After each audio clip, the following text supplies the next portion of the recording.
The Salaries and Remuneration Commission has been singing what has no doubt been an unpopular song, that the current government wage bill is way too high, thus unaffordable, unsustainable and must be trimmed. Today, the SARA-SEREM team has found an ally in the executive, which after 4 days of reflection at the Nanyuki Mount Kenya Safari Club has arrived at a decision that will hopefully slay the giant. My deputy and I will take a 20% pay cut, and our cabinet secretaries and principal secretaries have accepted a 10% pay cut with immediate effect. Currently, the president earns a gross salary of 1.2 million shillings every month, which is inclusive of allowances. A 20% deduction leaves his purse with close to 250,000 shillings dent, lowering his pay to 990,000 shillings. This is a remarkable stride for SRC, which calculated the salary of Kenya's highest paid state officer, the president, to be 170 times more than the least paid civil servant before it adjusted state officer salaries. It was arguably the most glaring difference internationally. The deputy president, on his part, has been earning a monthly gross salary of 1,050,000 shillings. A 20% pay cut will take away 210,000 shillings from his salary every month. Until the end of this financial year, he will now be earning 841,000 shillings per month.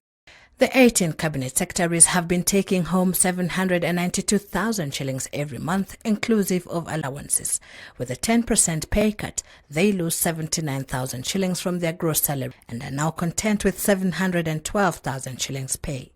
Meanwhile, each of the 26 principal secretaries has been earning 655,000 shillings and are bound to shed off at least 65,000 shillings with a 10% deduction from their monthly salary. In the end, the president alone will now save the country at least 3 million shillings every year, the deputy president a further 2.5 million shillings annually. The cabinet secretaries will collectively save the taxpayer a sum of 17 million shillings and the principal secretaries a further 20 million shillings. Collectively, the Jubilee executive will spare at least 43 million shillings annually for the nation's development. It's no doubt a laudable gesture coming from the executive, but then a pertinent question follows.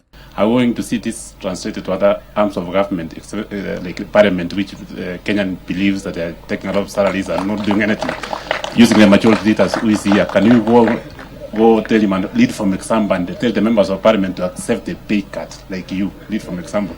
We will indeed try and work together with all arms of government, and like I said, with all civil servants, so that all of us, the truth of the matter is, as we stand now, we are spending close to 400 billion shillings every year paying salaries.